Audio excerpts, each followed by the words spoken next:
Hello students, welcome back to prep on. Indian polity को आगे बढ़ाते हैं। Now we are discussing part 5 of the constitution and part 5 comprises union executive, union legislature, union judiciary and comptroller and auditor general of India CAGI। ये संस्थाएं होती हैं part 5 में। Union executive means president plus vice president plus council of ministers. Union legislature means parliament of India. Union judiciary means supreme court and office of comptroller and auditor general of India. इन चारों को मिला के कहते हैं part 5। अब इनको हम देखते जाएंगे। ये आपको याद होगा, एग्जीक्यूटिव क्या होता है, लेजिस्लेचर क्या होता है, जुडिशरी क्या होती है। ये 3 ऑर्गन्स हैं पॉलिटिकल सिस्टम के, और इनके खर्चों पे जो निगरानी रखता है, इनके खर्चों को जो ऑडिट करता है, चेक करता है, वो होता है ऑफिस ऑफ CAGI। ये बाद में देखेंगे। तो सबसे पहले देखते हैं यूनियन एग्जीक्यूटिव। सबसे पहले राष्ट्रपति, प्रेसिडेंट ऑफ इंडिया। तो सबसे पहले देखते हैं president of India. President is head of the state.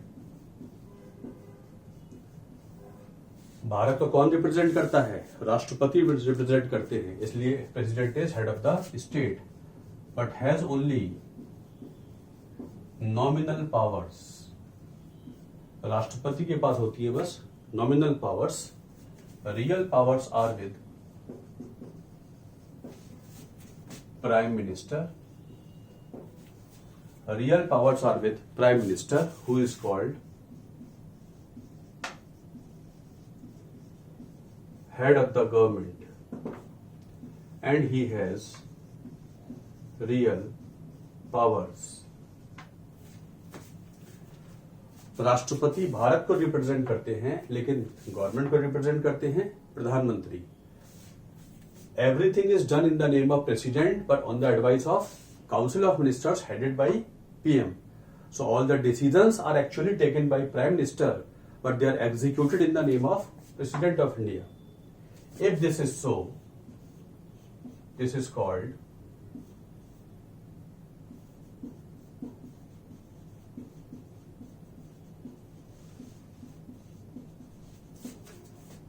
parliamentary form of government, or also called cabinet type of government।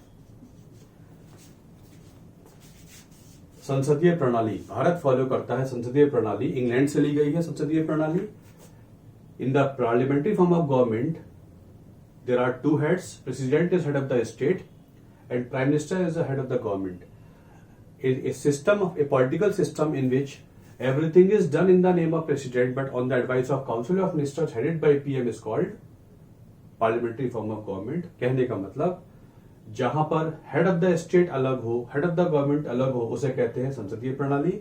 जहां ये दोनों पद एक ही व्यक्ति के पास हो, जहां ये दोनों पद एक ही व्यक्ति के पास हो, उसे कहते हैं प्रेसिडेंशियल फॉर्म ऑफ गवर्नमेंट। मतलब head of the state is also head of the government. American system, American राष्ट्रपति, अमेरिका के राष्ट्रपति हेड ऑफ द गवर्नमेंट भी हैं और वो हेड ऑफ द स्टेट भी हैं। So we have followed this system from England where queen is the head of the state and the prime minister of England is the head of the government. So जहां दोनों पद एक ही व्यक्ति के पास हो वो कहलाता है राष्ट्रपति प्रणाली। जहां दोनों पद अलग अलग व्यक्ति के पास हो वो कहलाती है parliamentary form of government, which is generally also called cabinet type of government because all the decisions are taken by cabinet. ये देखेंगे आगे क्या होता है। So India follows parliamentary form of government and cabinet of India is called the real government which is headed by prime minister। अब देखते हैं राष्ट्रपति। आर्टिकल 52 में होते हैं president, there shall be a president of India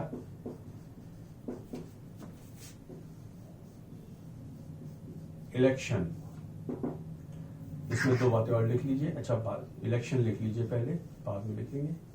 election elected by N electoral college comprising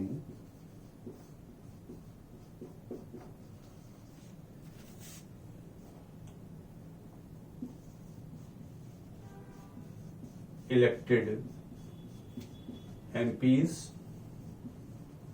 elected MLAs, and including those of Delhi and Puducherry. Delhi और पांडिचेरी ये union territories है, बट स्पेशल टाइप है। कैसे है बाद में देखेंगे। तो राष्ट्रपति को चुनने वाले कहलाते हैं इलेक्टोरल कॉलेज, और इलेक्टोरल कॉलेज के मेंबर कौन होते हैं? All elected members of Lok Sabha and Rajya Sabha, all elected vidhayak member of legislative assemblies of all states, and including MLAs of Delhi and Pondicherry. All these together are electors for the purpose of election of president. मतलब राष्ट्रपति को जनता सीधे नहीं चुनती है, राष्ट्रपति को वो चुनते हैं जिन्हें जनता पहले चुन चुकी होती है। तो राष्ट्रपति को चुनने वाले ये लोग होते हैं। तो कौन कौन नहीं होते, ये आपके एग्जाम में आता है। राष्ट्रपति को कौन कौन नहीं चुनता है? nominated MPs and nominated MLAs and MLCs। मतलब दो एंग्लो इंडियन एमपीज लोकसभा में हुआ करते थे, ये राष्ट्रपति के लिए वोट नहीं करेंगे। 12 एमपीज राज्यसभा में नॉमिनेट होके जाते हैं लिटरेचर, आर्ट, साइंस और सोशल सर्विस से। तो 14 एमपीज जो नॉमिनेट होके आते हैं, मनोनीत होके आते हैं, वो राष्ट्रपति के वोटर नहीं है। हर राज्य में हो सकता है एक एंग्लो इंडियन एमएलए, अगर है तो वो वोट नहीं करेगा। और member of legislative councils, Vidhan Parishad के मेंबर, विधान परिषद हर राज्य में है नहीं, तो these people do not become part of members of राष्ट्रपति इलेक्टोरल कॉलेज। तो these are elected by MPs and MLAs who are elected and they do not become part of electors of president. तो ये राष्ट्रपति elect किया जाता है, ये उनके वोटर होते हैं।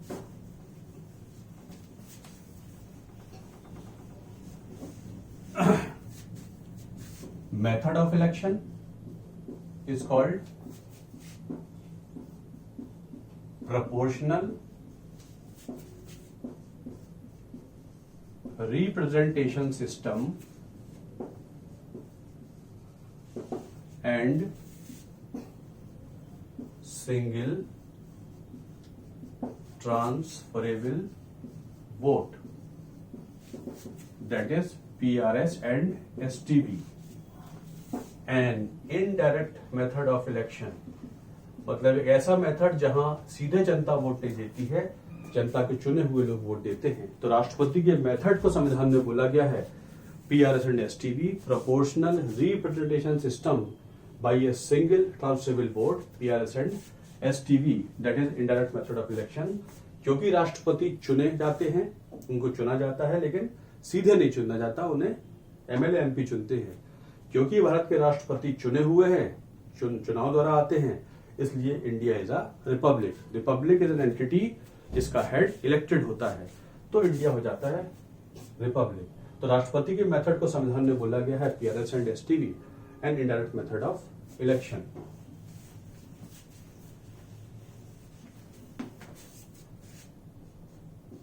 राष्ट्रपति का टेन्योर कितना होता है? 5 इयर्स। उससे पहले वो रिजाइन कर सकते हैं। अगर राष्ट्रपति रिजाइन करेंगे तो किसको करेंगे? वाइस प्रेसिडेंट को इस्तीफा सौंपेंगे अपना, उनको एड्रेस करेंगे, या may be removed bye impeachment. Impeachment देखेंगे बाद में। वैसे उनका कार्यकाल 5 साल का होगा उस दिन से जिस दिन से वो अपना ऑफिस का कार्यभार संभालते हैं, जिस दिन से ही एज्यूम्स हिज ऑफिस, उस दिन से 5 साल काउंट होंगे। 5 साल से पहले ऑफिस खत्म हो सकता है यदि वो इस्तीफा दे दें। इस्तीफा देंगे तो वाइस प्रेसिडेंट को एड्रेस करेंगे, या उनको इम्पीचमेंट के द्वारा हटा दिया जाए, या ऑफिस में रहते हुए उनकी डेथ हो जाए। 3 तरीके से उनका कार्यकाल 5 साल से पहले भी खत्म हो सकता है। However it may be extended beyond 5 years if newly elected president is unable to assume his charge। इसको समझ लीजिए, राष्ट्रपति का कार्यकाल कभी भी 5 साल से आगे नहीं जाता। जा सकता है तो बस एक ही सूरत में, अगर नया चुना हुआ राष्ट्रपति किसी कारण से 5 साल खत्म होने के बाद अपना कार्यभार संभाल ना सके। ऐसे मान लेते हैं कि 25 जुलाई को राष्ट्रपति अपना कार्यभार संभालते हैं, इस समय 25 जुलाई का पीरियड है। 25 जुलाई से पहले राष्ट्रपति का इलेक्शन करा दिया जाता है, लेकिन किसी वजह से जो चुने हुए राष्ट्रपति हैं वो 25 जुलाई को अपना ऑफिस एज्यूम नहीं कर पाएंगे, तो जो आउटगोइंग राष्ट्रपति हैं वो तब तक कंटिन्यू करते रहेंगे जब तक नए वाले राष्ट्रपति अपना ऑफिस एज्यूम नहीं करेंगे। ऐसे में उपराष्ट्रपति को राष्ट्रपति बन के काम करने का अधिकार नहीं मिलता है। Otherwise the tenure of president never goes beyond 5 years। He goes beyond 5 years only when the newly elected president is unable to assume his charge. In that event, the outgoing president continues until the day the new one takes his charge. In the other 3 situations, if he resigns or if he is removed or if he dies in office before 5 years, then the vice president becomes president of India for some time। लेकिन 5 साल पूरे हो रहे हैं और राष्ट्रपति चुन लिया गया है, तो वो पुराना वाला तब तक काम करेगा जब तक नया वाला अपना ऑफिस एज्यूम नहीं करेगा, और नए वाले का जिस दिन ऑफिस एज्यूम करेगा उस दिन से ही 5 साल काउंट किए जाएंगे, the day he assumes his office. तो वैसे टेन्योर होता है 5 साल का। 5 साल से पहले खत्म हो सकता है 3 तरीके से, या तो इस्तीफा हो जाए, या रिमूवल हो जाए, या ऑफिस में रहते हुए डेथ हो जाए, और या एक स्थिति में 5 साल के आगे भी जा सकता है अगर स्थिति कुछ ऐसी वाली हो, वरना 5 साल के आगे नहीं जाता। तो उनका होता है tenure.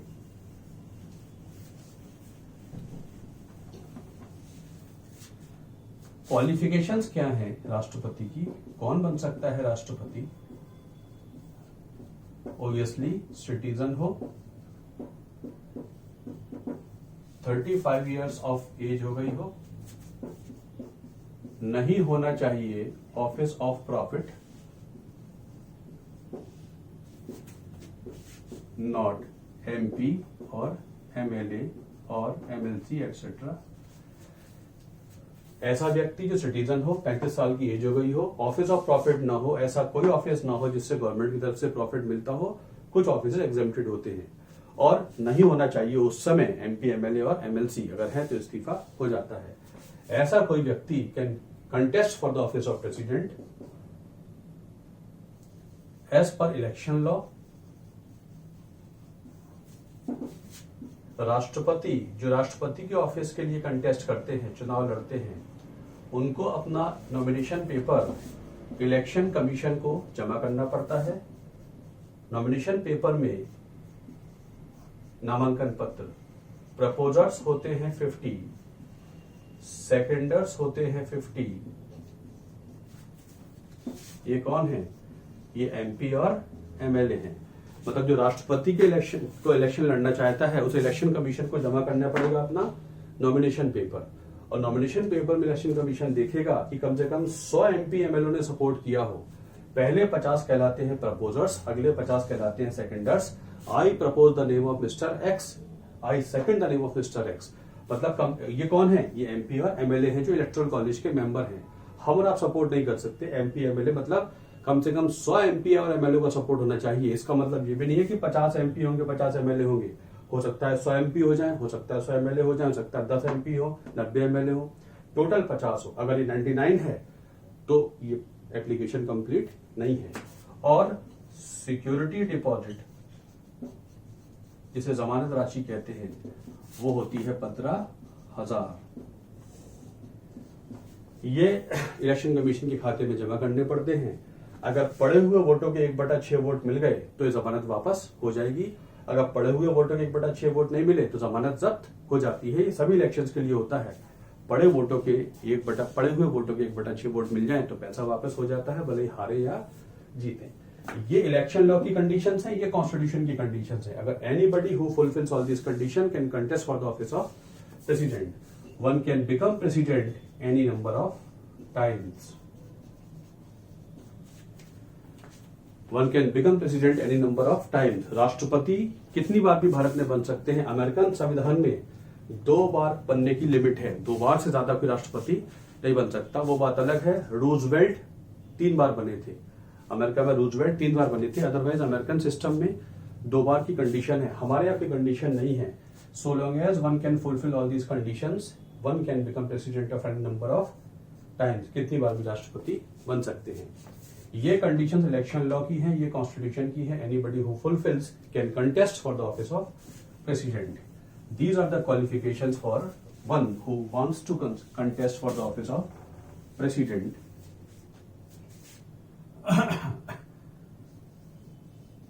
Removal may be removed. ऐसे लिख लीजिए। The resolution for removal can be introduced in either house. राष्ट्रपति को हटाने का काम कोई भी हाउस शुरू कर सकता है, लोकसभा या राज्यसभा, दोनों ही शुरू कर सकते हैं। Ground is violation of the constitution. संविधान फॉलो ना हुआ हो, बस एक ही ग्राउंड है। एक ही ग्राउंड पर राष्ट्रपति को हटाया जा सकता है कि उन्होंने संविधान को फॉलो ना किया हो। अगर ऐसा है देन आइदर लोकसभा और Rajya Sabha can start the process. मतलब the resolution of removal can be introduced in either house, दोनों हाउस शुरू कर सकते हैं। रेजोल्यूशन रिक्वायर्स स्पेशल मेजॉरिटी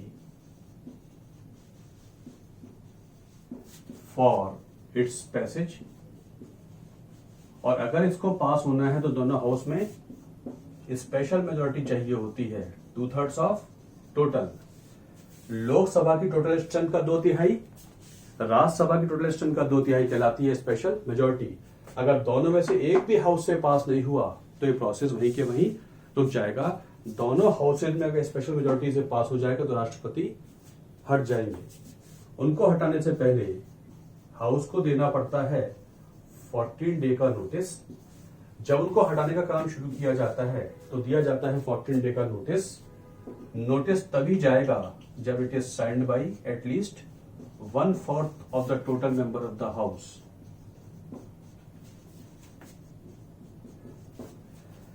समझिए, ये काम शुरू होने से पहले, बल्कि इसको यहां लिखना चाहिए था, ये काम शुरू होने से पहले कोई भी एक हाउस शुरू करेगा, जो भी शुरू करेगा वो देगा एक 14 दिन का नोटिस हाउस को। नोटिस तभी दिया जा सकता है जब उसको साइन करें कितने लोग, कम से कम 1/4 of the total strength of the house. अगर लोकसभा शुरू कर रहा है तो लोकसभा के 1/4 मेंबर साइन करेंगे। राज्यसभा शुरू कर रहा है तो राज्यसभा के 1/4 साइन करेंगे। कोई हाउस, दोनों को नहीं शुरू करना है, जो शुरू करेगा उसको नोटिस देना है। अगर नोटिस एक्सेप्ट हो गया, मतलब 1/4 साइन मिल गया तो एक्सेप्ट हो गया, तो फिर ये दोनों हाउस में जाएगा। पहले हाउस में पास होगा, पहले हाउस में पास हो गया, दूसरे में जाएगा, दूसरे हाउस में पास हो गया, तो जिस दिन दूसरे हाउस से पास होगा उस दिन राष्ट्रपति हटे हुए माने जाते हैं। इसे कहते हैं महाअभियोग। मतलब अगर किसी को उसके ऑफिस से पार्लियामेंट्री वोट से हटाया जाए, दिस इज कॉल्ड इम्पीचमेंट। राष्ट्रपति के रिमूवल को संविधान में बोला गया है इम्पीचमेंट। आर्टिकल 61 में राष्ट्रपति का होता है इम्पीचमेंट। आर्टिकल 61 में होता है राष्ट्रपति का इम्पीचमेंट। हेंस राष्ट्रपति इज इम्पीच्ड अंडर आर्टिकल। तो उनको पार्लियामेंट्री वोट से हटाते हैं, उनको एमपी, लोकसभा के राज्यसभा के एमपी हटाते हैं, लेकिन चुनने में एमएलए भी काम आते हैं। लेकिन हटाने के लिए एमएलए की जरूरत नहीं है, सिर्फ राज्यसभा लोकसभा के एमपी वोट करते हैं। Both elected and nominated. Election में नॉमिनेट इलेक्टेड वोट करते हैं, यहाँ पर टोटल स्ट्रेंथ है, टोटल स्ट्रेंथ सभी लोग वोट करते हैं। हेंस आर्टिकल 61 में राष्ट्रपति को हटा सकते हैं। आज तक कोई राष्ट्रपति हटाया नहीं गया। आज तक भारत में किसी भी राष्ट्रपति के खिलाफ इंपीचमेंट प्रपोजल नहीं आया। सिर्फ the only head of India who was tried to be removed by impeachment was Warren Hastings. Independence से पहले चले जाएं, भारत का हेड वॉरेन हेस्टिंग्स था, first governor general of Bengal. उसके खिलाफ इंपीचमेंट इंग्लैंड की पार्लियामेंट में आया था, 7 साल चला था, बट उसको फिर छोड़ दिया गया था, माफ कर दिया गया था। अदरवाइज आज तक आर्टिकल 61 का इस्तेमाल इंडिपेंडेंट इंडिया में हुआ ही नहीं। इससे पहले, इंडिपेंडेंस से पहले भी सिर्फ एक ही गवर्नर जनरल है, Warren Hastings. This is called impeachment of president. ये राष्ट्रपति को हटाने का सिस्टम है। महाअभियोग, आज तक किसी राष्ट्रपति के खिलाफ इंपीचमेंट नहीं आया। Miscellaneous facts. Rajendra Prasad remain president of India twice. 2 बार बने थे ये, 2 बार राष्ट्रपति बन चुके थे। Zakir Hussain and Fakhruddin Ali Ahmed died in office. पद पे रहते हुए डेथ हुई थी इनकी।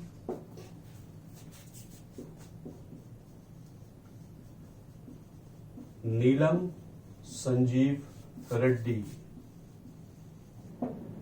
1977 में इलेक्टेड अनअपोज्ड, कोई अपोजिशन नहीं था। He was earlier speaker of Lok Sabha. ये आपके एग्जाम में आ चुका है बीएसयू में। कौन से राष्ट्रपति थे जो अनअपोज्ड इलेक्ट हुए थे? नीलम संजीव रेड्डी। और कौन से थे जो राष्ट्रपति बनने से पहले स्पीकर रह चुके थे लोकसभा के? नीलम संजीव रेड्डी। 2 बार लोकसभा के स्पीकर रह चुके थे Neelam Sanjiva Reddy before he became president of India. Neelam Sanjiva Reddy. Zakir Hussain and Fakhruddin Ali Ahmed died in office. Rajendra Prasad remain president for more than twice. 2 से ज्यादा बार ये रह चुके थे।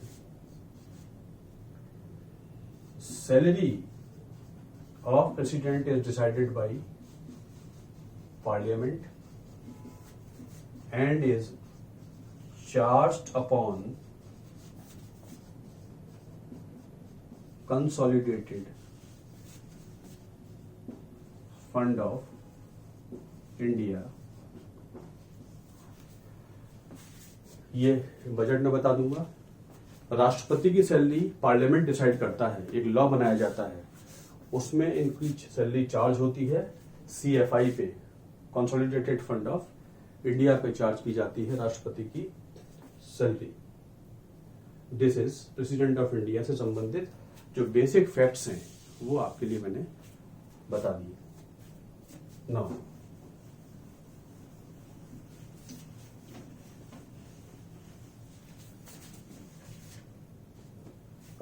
वाइस प्रेसिडेंट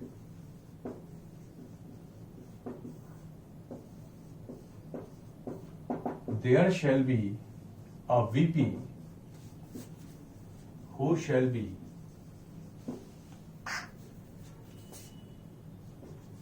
होंगे एक vice president who shall be ex officio chairman of Rajya Sabha.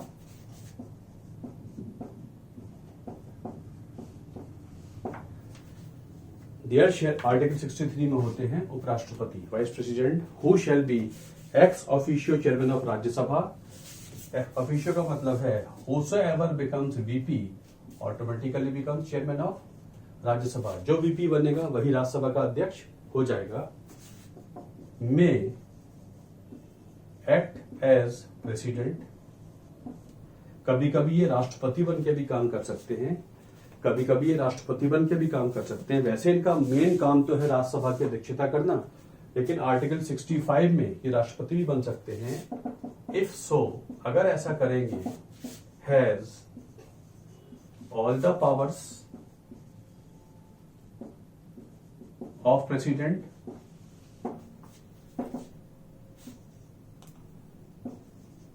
shall not act as chairman of Rajya Sabha. जब ये राष्ट्रपति बन के काम कर रहे होंगे तो इनके पास वो सारी पावर्स होंगी, इनकी सैलरी भी वही होगी, इनके ऑफिस की कंडीशन भी वही होंगी जो राष्ट्रपति के लिए हुआ करती हैं। अगर एक दिन के लिए भी बनेंगे तो इनके पास वो सारी पावर्स हैं, ये राष्ट्रपति की पावर्स इस्तेमाल करके सारे पेंडिंग बिल को पास कर सकते हैं। ऐसे पास्ट माने जाएंगे जैसे राष्ट्रपति ने साइन किए हो। उनकी एक दिन की सैलरी राष्ट्रपति की सैलरी के अनुसार ही दी जाएगी। और जब ये राष्ट्रपति बन के काम कर रहे होंगे उतने दिन राज्यसभा का अध्यक्ष बन के काम नहीं करेंगे। ऐसे में राज्यसभा का उपाध्यक्ष होते हैं, वो डिप्टी चेयरमैन होते हैं, वो चेयरमैन बन के काम करते हैं, तो राष्ट्रपति बन के भी काम कर सकते हैं। जैसे कि इस्तीफा हो जाए राष्ट्रपति का अचानक, या उनको इम्पीचमेंट 5 साल से पहले कर दिया जाए, या उनकी डेथ हो जाए ऑफिस में, तो ऐसे में आर्टिकल 65 में राष्ट्रपति बन के भी काम कर सकते हैं। अदरवाइज इनका काम है राज्यसभा का चेयरमैन बन के काम करना। क्वालिफिकेशंस क्या हैं? सिमिलर टू प्रेसिडेंट, मतलब सिटीजन, 35 साल की age, no office of profit and not MP and MLA MLC etcetera.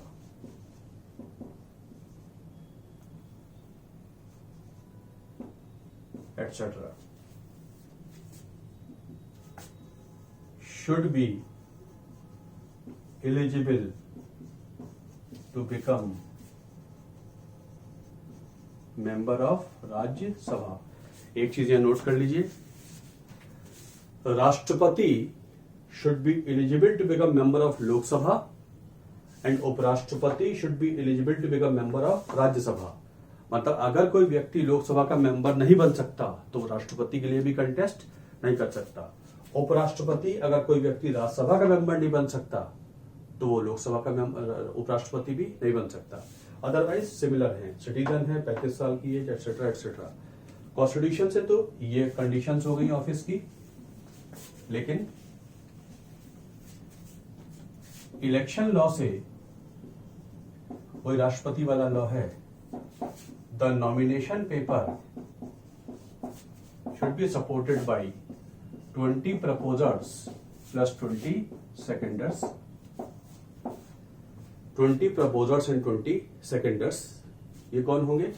इनके इलेक्टर्स होंगे, इनके इलेक्टर्स होंगे। 20 proposers and 20 इलेक्टर्स, ये कौन है अभी बताता हूं। और मतलब 40 नॉमिनेशन पेपर को 40 सपोर्ट एफिडेविट चाहिए, और सिक्योरिटी डिपॉजिट इज ₹15,000। इलेक्टर्स कौन है? He is elected by N electoral college comprising all MPs. ये इनके इलेक्टर्स हैं by a method called PRS and STB। उपराष्ट्रपति को चुनने वाले लोग होते हैं ऑल एमपीज। का मतलब क्या? Both elected as well as nominated. उपराष्ट्रपति के चुनाव में सारे एमपीज भाग लेते हैं, मतलब वो जो 12 राज्यसभा के हैं और 2 लोकसभा के हैं, वो 14 के 14 इसमें भाग लेंगे। एमपी, एमएलए और एमएलसी भाग नहीं लेते। ऑल एमपीज वोटर बन जाते हैं, और मेथड वही है राष्ट्रपति वाला, proportional representation system, single transferable vote, उससे चुने जाते हैं राष्ट्रपति। और इन्हीं में से कुछ लोग प्रपोजर्स और सेकेंडर्स हो जाएंगे, और 15,000 हो जाएगा सिक्योरिटी डिपॉजिट। जो ये फुलफिल करेगा कंडीशंस, वही कंटेस्ट कर सकता है for the office of VP. VP का ऑफिस का टेन्योर होता है 5 साल, जिस दिन से वो अपना चार्ज संभालते हैं। उससे पहले में रिजाइन टू प्रेसिडेंट। उपराष्ट्रपति राष्ट्रपति को इस्तीफा देते हैं, उपराष्ट्रपति राष्ट्रपति को इस्तीफा देते हैं, और may be removed on A resolution of Rajya Sabha members passed by effective majority passed by effective majority after a 14-day notice। Effective majority का मतलब टोटल, आप इससे मत जाइए, total minus vacancy divide by 2+1, आप इफेक्टिव मान लीजिए। तो स्पेशल नहीं है, टोटल स्ट्रेंथ में से वैकेंसी माइनस कर दीजिए, मतलब जितनी वैकेंसी राज्यसभा में है, मतलब अगर 250 स्ट्रेंथ है, 50 वैकेंसी है, तो 250 माइनस 50, 200 से आधे से एक ज्यादा, मतलब 101 हो गई effective majority. Total minus vacancy divide by 2+1, आपको समझने के लिए, आपके एग्जाम में बिल्कुल नहीं आएगा। तो उपराष्ट्रपति को हटाने के लिए रेजोल्यूशन राज्यसभा से ही पास होगा। वहां पर लोकसभा राज्यसभा में राष्ट्रपति में दोनों शुरू कर सकते हैं, यहाँ राज्यसभा ही शुरू करेगा। यहाँ पे 14 डे का नोटिस जाएगा, राष्ट्रपति को भी जाएगा नोटिस, लेकिन राष्ट्रपति के नोटिस को 1/4 मेंबर साइन करेंगे। यहाँ सिग्नेचर की नीड नहीं है, वहां पर ग्राउंड है वायलेशन ऑफ द कॉन्स्टिट्यूशन, यहाँ पे ग्राउंड नहीं है। अगर राज्यसभा से पास हो गया तो संविधान में लिखा है agreed upon by Lok Sabha, Lok Sabha को एग्री करना ही पड़ता है, ऐसा माना जाता है, लिखा यही है एग्रीड अपॉन बाई लोकसभा। तो उपराष्ट्रपति को हटाने का काम primarily in the hands of Rajya Sabha. If Rajya Sabha passes, ये लोकसभा में इंट्रोड्यूस नहीं हो सकता, तो एग्रीड अपॉन बाई लोकसभा। वैसे टेन्योर होता है 5 साल। अगर नया राष्ट्रपति उपराष्ट्रपति अपना कार्यभार ना संभाल पाए तो ये तब तक ऑफिस एज्यूम करते रहेंगे जब तक नया वाला अपना कार्यभार संभाल नहीं लेता है, तो ये उनका टेन्योर होता है।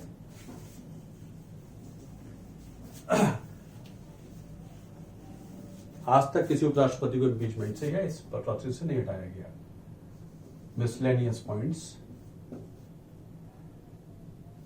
ओथ ऑफ ऑफिस कौन दिलाता है?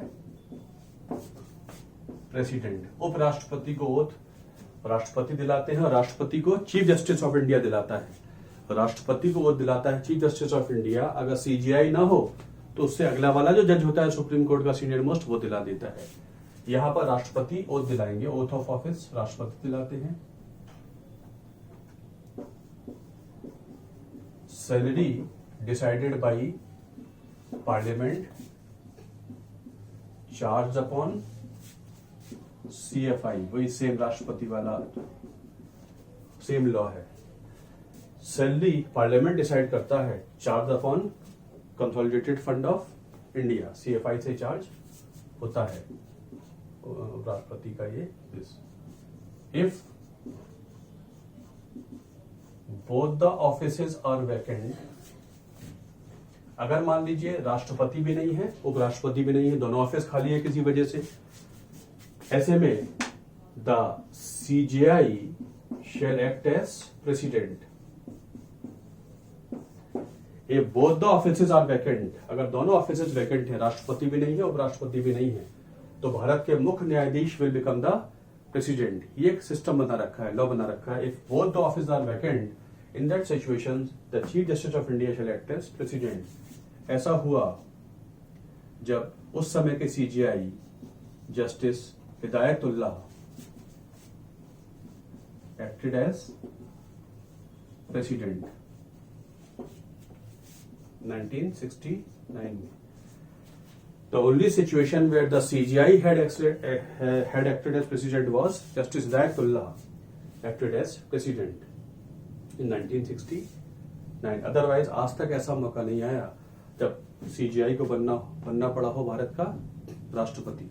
Justice Hidayatullah acted as president when VV Giri, उस समय VV गिरी हुआ करते थे, वो उपराष्ट्रपति थे, वो इलेक्शन लड़ना चाहते थे राष्ट्रपति का, तो उन्होंने इस्तीफा दे दिया था और राष्ट्रपति का चुनाव होना था। तो ऐसे में it was justice Hidayatullah who acted as president, otherwise ऐसा आज तक नहीं हुआ।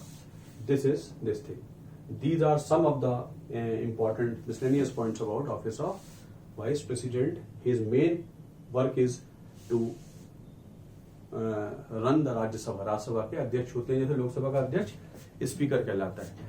आपके लेवल के लिए छोटे छोटे पॉइंट सफिशिएंट हैं। I think this is sufficient for today. Let us wind up.